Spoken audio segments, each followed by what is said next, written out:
మంచిర్యాల జిల్లా మందమరి పాత బస్టాండ్ చౌరస్తాలో వందే మాతరం 150 ఏండ్ల వార్షికోత్సవ వేడుకలు ఘనంగా జరిగాయి. సామూహిక వందే మాతరం గీతాలాపనలో బీజేపీ నేతలు, పలు పాఠశాలల విద్యార్థులు పాల్గొన్నారు.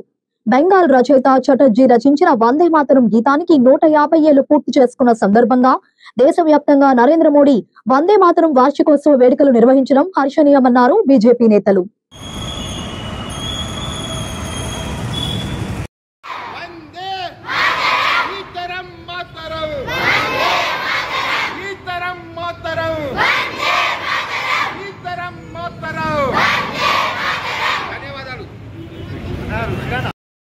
చటర్జీ గుర్తుపెట్టుకోండి, మన రోజు స్కూల్లో పాడే ఈ పాటలు బంకం చంద్ర చటర్జీ అని 1870లో ఒక నవల కోసం ఈ పాట రాస్తే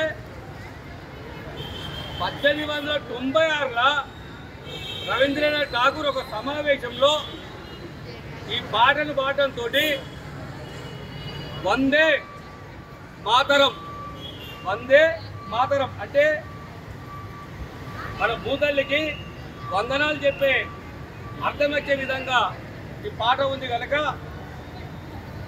స్వాతంత్ర సమరయోధులు స్వాతంత్ర సమయంలో వందే మాతరం అనుకుంటూ దీన్ని ఇలాగే కొనసాగించి మనకు స్వాతంత్రం వచ్చిన తర్వాత జాతీయ గీతంగా మారి ఈరోజు ప్రతి స్కూళ్ళలో ఈ పాటను ముందుగానే మనం పాడి స్కూల్ లోపలికి వెళ్తున్నాం.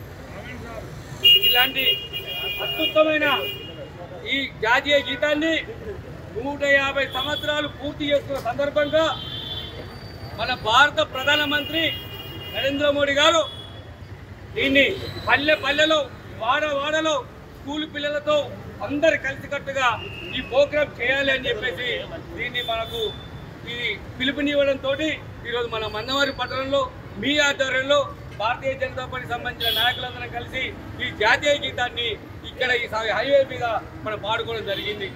ఇంత అవకాశాన్ని సౌభాగ్యాన్ని కలిగించిన మన భారత ప్రధానమంత్రి గారికి ధన్యవాదాలు తెలియజేస్తూ ఈ అవకాశాన్ని మీరు కూడా మాతో పాల్గొంటున్నందుకు మీకు మీ స్కూల్ యాజమాన్యానికి ధన్యవాదాలు తెలియజేస్తూ ఈ సమావేశాన్ని పూర్తి చేసినందుకు ధన్యవాదాలు తెలియజేస్తున్నాను.